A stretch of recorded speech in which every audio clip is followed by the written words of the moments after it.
Mhm. Bon, bonjour Asdine. J'ai souhaité m'entretenir avec toi sur le festival Mm, d'Oujda mm, qui s'appelle Orienta mm, et dont tu es l'un des initiateurs. mm. Alors en premier lieu, peux-tu me parler de cette association que tu as mis en place? Mm. Alors en 2010, j'ai créé avec des amis à Oujda l'association Réseau d'art A48, en référence donc au matricule de Oujda, A48. Donc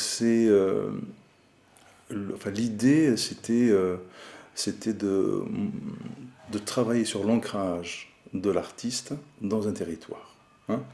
Et on avait discuté tout à l'heure à propos donc de cette association et du festival Orienta qui est porté par l'association Réseau d'Art A48, qui est constitué d'artistes plasticiens, d'enseignants, et c'est basé sur le bénévolat, bien évidemment.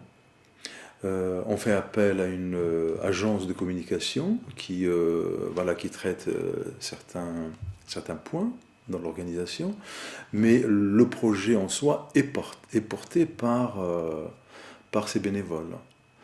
Oui, parce Et que j'ai vu qu'en fait, ils avaient un travail à côté, certains étaient enseignants, et puis ils oui, venaient oui, après leur travail, exactement, il fallait exactement. qu'ils Oui, oui, jonglent oui, oui, comme ça, hein. exactement, exactement. C'est-à-dire que voilà, ce sont des gens qui croient à ce projet, qui veulent le porter parce qu'ils voient un peu cette richesse, quoi. Il y a une richesse de cette rencontre. C'est vrai que c'est pas évident lorsqu'on est enseignant, puis qu'on travaille à 50 km, puis qu'on doit rentrer, puis aller accrocher ou accueillir d'autres artistes, c'est très, très difficile. Mais je crois que le travail de la société civile est très important, pas seulement dans l'art, hein, dans tous les domaines. Pour justement, pour qu'un pays puisse se développer, il faut cet apport de la société civile. Et donc il faut donner de soi, c'est normal. Mm. Alors, Oujda, c'est une ville millénaire. C'est une ville qui a été construite en l'an 1000 à peu près. Et d'ailleurs, on a fêté son millénaire l'an dernier. C'est une ville qui a une histoire, comment dire, riche et variée, tourmentée aussi, parce que son emplacement géographique à la frontière entre le Maroc et l'Algérie a fait de cette ville un enjeu, hein, et il a toujours été disputé par le royaume du Maroc et par les autres royaumes à côté, en Algérie. Et voilà, c'est une ville qui a connu un essor très important à partir de 1907, parce qu'il y a l'arrivée des Français. C'était c'était l'avant-garde du protectorat. Et puis il y a une mise en place de plusieurs projets urbanistiques, le plan d'aménagement. Voilà, c'est une ville qui a une histoire très riche, très très riche. Mm. Mais aussi sur le plan plus lointain historique, c'était quand même un mixage de population, de Mm. culture. Est-ce que tu peux évoquer ça? Oui, le mixage de la population au niveau du Maghreb, d'une manière générale, est très important. Je veux dire, historiquement, depuis les Phéniciens, en passant par les Romains, par les Vandales, voilà, je veux dire, on fait partie de cet espace méditerranéen où il y a eu beaucoup de circulation d'hommes, de marchandises et de culture, bien évidemment. Et on fait partie de cette histoire, hein, cette histoire méditerranéenne. Je reviens à la philosophie du projet. Tu en as un peu brièvement parlé tout à Mm, l'heure. Aussi, dans cette invitation, je veux dire, mm. aux artistes, comment ça se décide, comment ça se dessine? Mm. Alors, dans un premier temps, ce projet était modeste, hein. Je dirais, on a commencé par une petite exposition en 2010, et puis au fur et à mesure, ça a pris de l'ampleur, et nous avons commencé dans l'association à inviter des commissaires d'exposition. Parce que pour nous, comment dire, cette rencontre est un lieu euh, de recherche, d'expérimentation. de démarches artistiques différentes, de démarches curatoriales différentes. Et donc cette année, il y avait Christophe Bollanger, Brahim Bachiri, l'année dernière, il y avait Damani, l'année d'avant, il y avait Dalila Alaoui. Donc voilà, donc on essaye d'inviter des gens et des artistes commissaires qui ramènent aussi une autre vision des choses. Et je crois qu'il faut renouveler tous les ans, voilà, expérimenter et se confronter aux autres. Mais on se rend compte parce que c'est une construction intellectuelle, une exposition. Donc il y a d'abord la rencontre, ensuite on essaie de construire ensemble, et je veux dire, on est obligé de s'écouter et de s'entendre parce qu'on a un projet en commun. Moi, je t'ai vu sur le terrain, là-bas, en grand diplomate, en tout cas. Comment les choses, je veux dire, voilà, se tissaient entre les commissaires, toi, le politique aussi, parce qu'il y avait un dialogue avec le politique qui était important. Ben, je crois qu'un tel projet est à la fois donc, inscrit dans une démarche artistique, parce que c'est ça qui nous anime, nous les artistes. Hein. C'est donc la dimension plastique, la dimension artistique, culturelle, intellectuelle. Et puis, cet événement s'inscrit dans un territoire, d'où l'appellation de l'association A48, s'inscrit dans ce territoire, et nous sommes, heureusement ou malheureusement, obligés de dialoguer avec le politique. Le politique est une partie prenante. Le politique, c'est lui qui va financer le projet, c'est lui qui va porter le projet. Donc, il faut l'inscrire, l'intégrer dans le projet dès le départ. Alors nous ici, c'est pas toujours, ici on a des expériences et c'est pas toujours évident quand on travaille sur des territoires, hein, par exemple d'allier la recherche, le politique n'a pas toujours un regard fin là-dessus. Hein, et comment vous arrivez à faire passer le message? Ben, c'est-à-dire que, enfin moi c'est une démarche personnelle, c'est-à-dire lorsque je m'adresse aux politiques, il faut parler son langage, son discours. Il faut aussi comprendre ses préoccupations, ses attentes. Et je crois qu'un tel projet doit justement intégrer cette donne, c'est-à-dire la dimension politique de l'événement. Et si je dois m'adresser au président de l'université, bah, ça sera autre chose, c'est encore un autre discours. Ça ne veut pas dire que je ne suis pas clair dans mes positions, loin de là. Je veux dire, je suis conscient qu'un projet est un lieu composé de plusieurs volets. Il y a le volet politique, le volet culturel, éducatif, le volet artistique. Et donc moi, en tant que directeur de cet événement, j'essaie de trouver un équilibre. Nous savons très bien que l'équilibre n'existe pas, mais j'essaye de trouver justement cette stabilité, comment il appelait ça, Paul Klee, hein, l'équilibre instable. Aussi, quelles sont les retombées, on va dire, d'ordre culturel, je veux dire, sur la ville, voilà, sur la région? Comment c'est perçu? Alors, comment c'est analysé par différents pôles d'ailleurs? Je veux dire que moi j'ai eu une rencontre avec l'université, donc c'était assez clair en tout cas, mais il existe d'autres pôles, je veux dire, comment ça se passe? Ben, tu sais parfaitement, Alberto, je veux dire, tu es déjà sur le terrain Dunkerque, tu connais un peu comment ça se passe.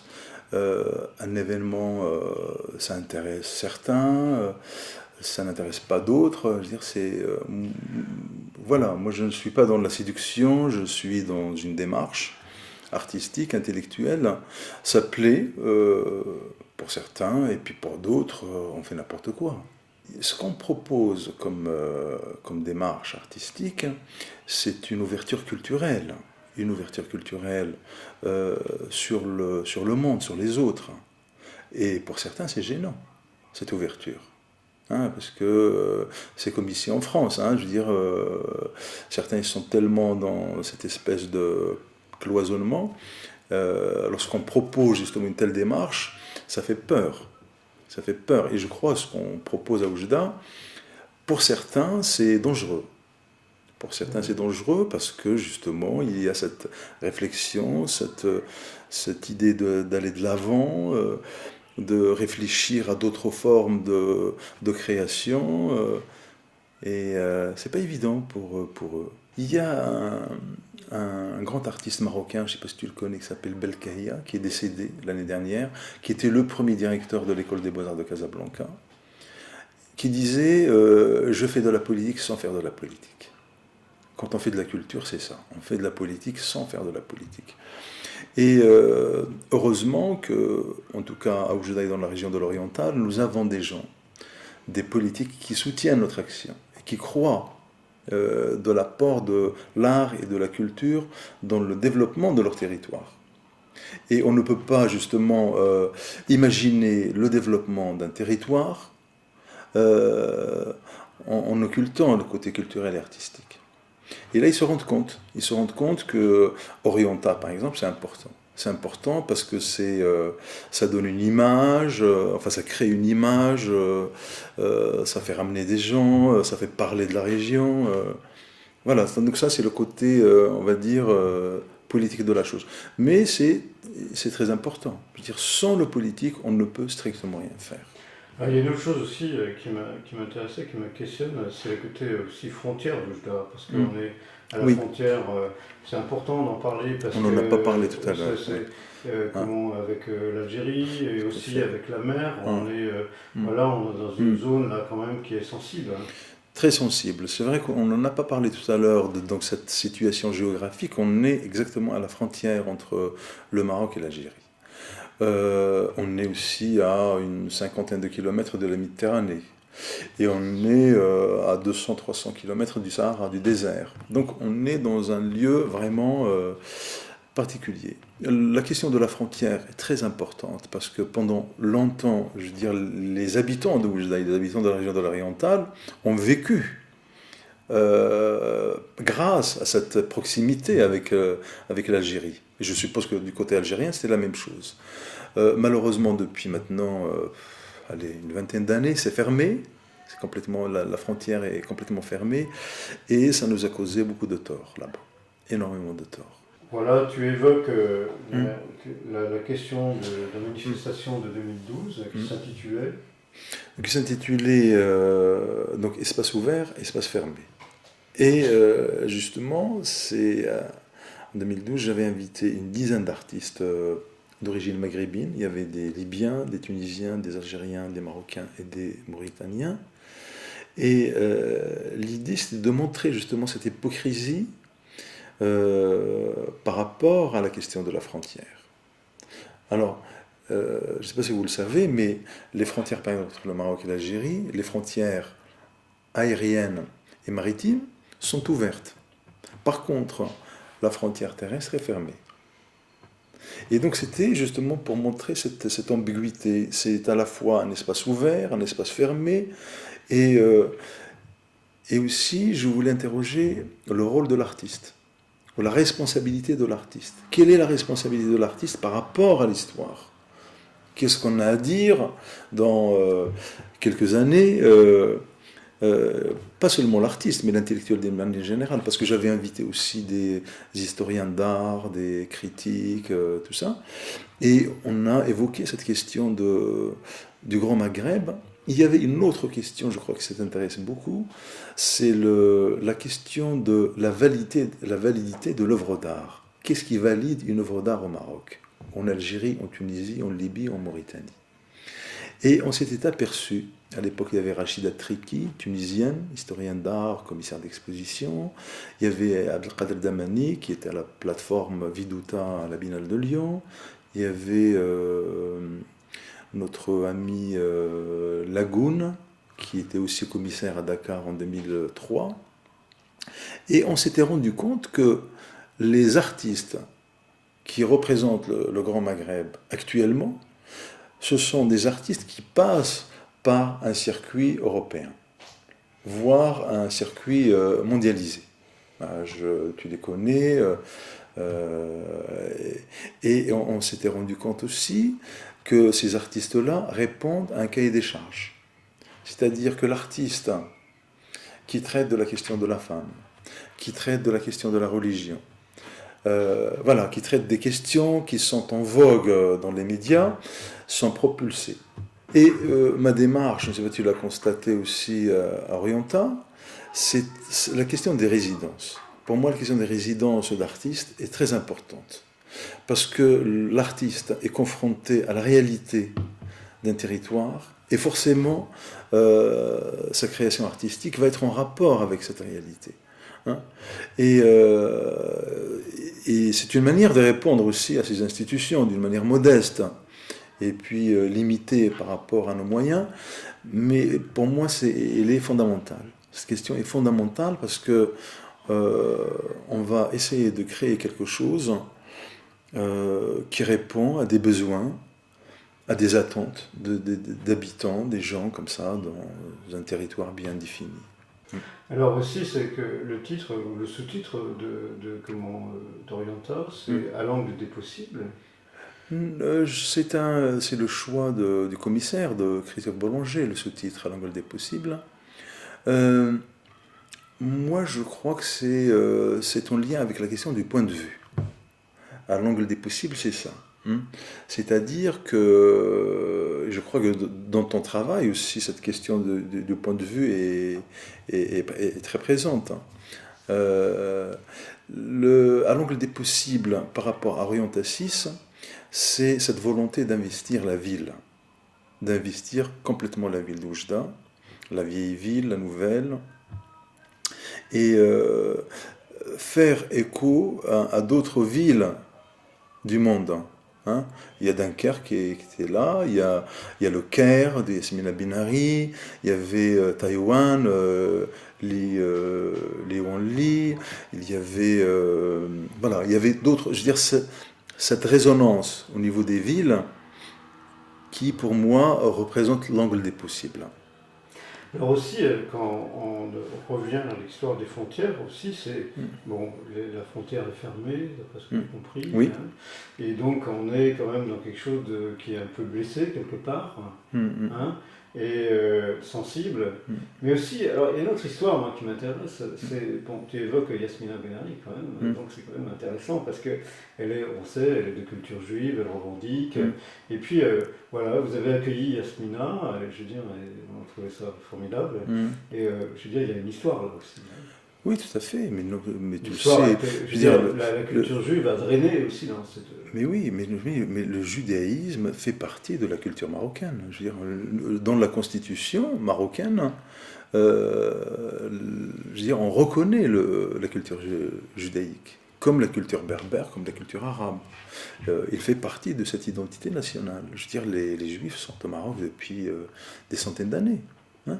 Et donc c'était tout à fait normal et logique d'inviter Yasmina Binari, qui a des origines juives. Moi, je trouve, au contraire, je trouve ça enrichissant parce que on est dans le dialogue. Et je crois que l'art est important parce que au moment où le politique cesse tout contact, et je parle de la question palestinienne par exemple, on ne discute plus. Depuis maintenant, depuis 15 ans, 16 ans, on ne discute plus. Et l'art, justement, est là pour rappeler qu'on peut toujours échanger, qu'on peut toujours construire et faire avancer les choses. Quels sont vos rapports, je veux dire, avec la ville de Lille? C'est un jumelage. C'est un jumelage qui existe depuis maintenant 11 ans, depuis 2005. C'est comme tous les jumelages qui, voilà, c'est une coopération décentralisée entre la ville de Lille et la ville d'Oujda. Moi, je voulais absolument, dans le cadre d'Orienta 6, intégrer justement cette dimension du jumelage, cette dimension politique. D'où mon invitation à Christophe Bollanger, qui est donc d'origine lilloise, qui travaille à Lille, Brahim Bachiri, qui est d'origine marocaine, mais qui vit à Roubaix, donc à côté de Lille. Je voulais absolument intégrer des institutions culturelles de Lille et de la région, comme le Frénois, la plateforme, je veux dire, qui fait partie maintenant de la région Hauts-de-France. Donc voilà, donc il y avait cette volonté de profiter pleinement de ce jumelage et de créer un événement de qualité. Alors, la place de l'Institut français, voilà, des organisations, on va dire, culturelles françaises, quelle est leur place Jusqu'alors, jusqu'à la 5e édition, il n'y avait pas de lien, tout simplement, entre Orienta et les instituts français. Mais du moment qu'on a souhaité intégrer la ville de Lille, voilà, on a travaillé avec l'Institut français, qui ont accepté gentiment par exemple, de nous prêter le lieu. L'Institut français, on a montré le travail d'Oranda Maroufi. Ils nous ont accompagnés sur certains points, normalement dans la médiation culturelle. Et l'Institut français au niveau central nous a aidés un peu. On attend toujours l'argent, il n'est pas encore arrivé, mais bon, il y a quand même... voilà. Voilà. Les instituts français au Maroc ont une présence historique, ça ne date pas d'hier, et ils jouent un rôle important dans la promotion de la francophonie en France, dans la promotion de l'art, de la culture d'une manière générale, et voilà, il faut coopérer avec eux. Il y avait un autre institut qui était assez impliqué, c'est le Goethe-Institut. Tout à fait, tout à fait. Le Goethe-Institut, c'est la première fois aussi. Oui, ils nous ont prêté leur lieu, ils nous ont accompagnés dans ce projet parce qu'on a montré l'artiste à jour, ce monsieur qui est décédé l'année dernière. Et le directeur Noureddin, qui est responsable du Goethe-Institut, nous a accompagnés depuis l'année dernière dans cette histoire. Et c'est très bien, c'est très bien. Moi, je crois qu'il faut aller dans ce sens, c'est-à-dire qu'il faut ramifier, aller vers les uns et les autres. Et c'est le rôle de l'art. L'art, c'est peut-être le lieu de rencontre. Il y a aussi dans le travail d'Ajour que j'ai beaucoup aimé, parce qu'il y avait, ça on l'évoquait tout à l'heure, qui échappe peut-être aux catégories. Et j'ai trouvé dans ce travail quelque chose de très documentaire. Oui, tout à fait, on en a parlé tout à l'heure. C'est vrai ce que je te disais, c'est-à-dire que par exemple cette mine qui est représentée en permanence dans cette toile n'existe plus.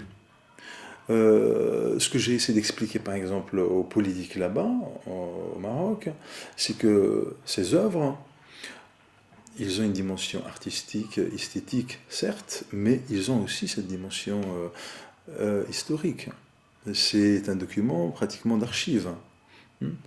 Les vues de la ville d'Ol-Nador réalisées par l'autre artiste, Metougi, on est à peu près dans le même cas de figure, c'est-à-dire que ces vues maintenant n'existent plus. Et on essaie de les sensibiliser justement pour créer un musée dans la ville d'Ol-Nador. Parce que, bon, voilà, c'est un travail sur la mémoire et que l'art doit être présent dans cette histoire. Mais aussi, alors, il y a la trace de ces événements, donc il y a des publications, il y a des séminaires aussi qui sont enregistrés, j'imagine, des vidéos, des choses. Donc il y a un matériel là, qui est présent. Oui, tout à fait. On essaie de travailler sur un catalogue, et le catalogue vient après, c'est-à-dire par exemple Orienta 6 est terminé, mais le catalogue n'est pas encore fait, il va sortir, j'espère, en mois d'octobre. Il y a bien évidemment des films, donc on filme tout ce qu'on fait. C'est important, la question des traces, je suis d'accord avec toi. Moi, je suis certain que le positionnement d'Oujda est fondamental aujourd'hui dans cette partie du monde, parce qu'on est dans cette zone de tension qui forcément pose des tas de questions qui sont d'actualité aujourd'hui. Oui, tout à fait. Lorsqu'on regarde un peu ce qui se passe au niveau de par exemple, le déplacement de cette population subsaharienne, vous savez que Oujda est un passage obligé pour aller vers l'enclave espagnole de Melilla. Je veux dire, on vit au quotidien le drame, par exemple, de cette immigration. Il y a aussi cette question de frontière entre le Maroc et l'Algérie. Donc c'est vrai que Oujda maintenant se trouve au cœur d'une problématique contemporaine que l'Europe vit aussi. Et donc maintenant, quelle peut être l'apport de l'art dans cette histoire? Moi, la lecture que j'ai de l'histoire de l'art, je veux dire, tous les grands artistes se sont trouvés à un moment donné, d'une manière ou d'une autre, dans ces questionnements-là, dans les zones de tension. Ben, on essaye, je ne sais pas si tu as vu le travail de Frédéric Fourdinier, de Driss, par exemple, à Gerada. Gerada, c'est une ville qui se trouve à 50 km d'Oujda, une ancienne mine qui a fermé, qui vit une situation sociale et économique tragique. Et ce travail de coopération entre un artiste français et un artiste marocain avec des élèves de cette ville a donné quelque chose de magnifique. Magnifique parce que justement on est dans le vrai, hein, quand je dis le vrai, pas au sens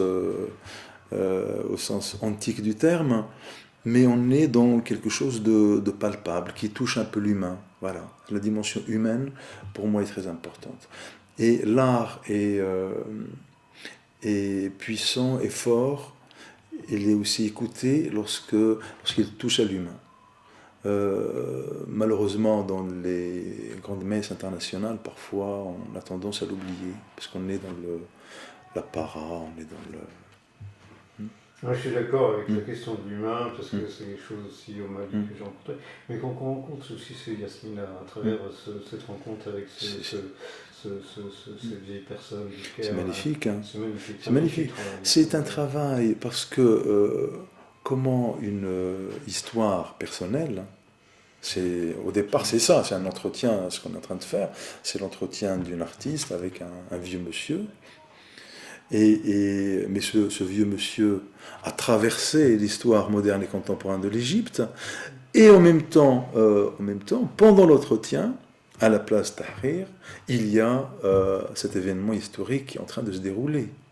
Et il y a cette convergence de l'histoire avec un grand H, alors qu'au départ c'était juste une petite histoire. Et là, l'art devient quelque chose de formidable. Oui, mais c'est ça, ce que je disais tout à l'heure, la question des tensions dans les espaces, voilà, on tout à fait. Ce qu'on peut... Je veux dire, moi, mon souhait, d'ailleurs j'en ai parlé avec Christophe, hein, c'est comment peut-on créer du lien entre la France, entre le Maroc, expérimenter aussi je veux dire, ce qu'on appelle la coopération décentralisée entre, je veux dire, la ville de Lille, la ville de Dunkerque, la ville d'Oujda, pourquoi pas intégrer des villes d'Italie, d'Espagne. Et à ce moment-là, je crois, on peut s'inscrire dans une logique nord-sud.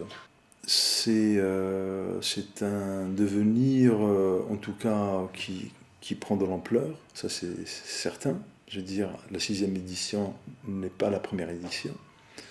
Tant au niveau de la qualité, de la présence des artistes, la coopération avec les institutions culturelles, universitaires, donc ça prend de l'ampleur. On va essayer d'aller dans ce sens-là. On va continuer, on va persévérer. Maintenant, est-ce qu'on aura les moyens matériels? Et là, ce que je disais tout à l'heure, tout dépend du politique. Tout dépend du politique. En tout cas, nous, on va vous accueillir à la plateforme, très modestement, parce qu'on ne pourra pas accueillir les 41 artistes. Hein, je dois en voter à 5-6 là actuellement. Merci beaucoup, Azine. De rien, Albert. Merci, Christelle. Et puis, à très bientôt.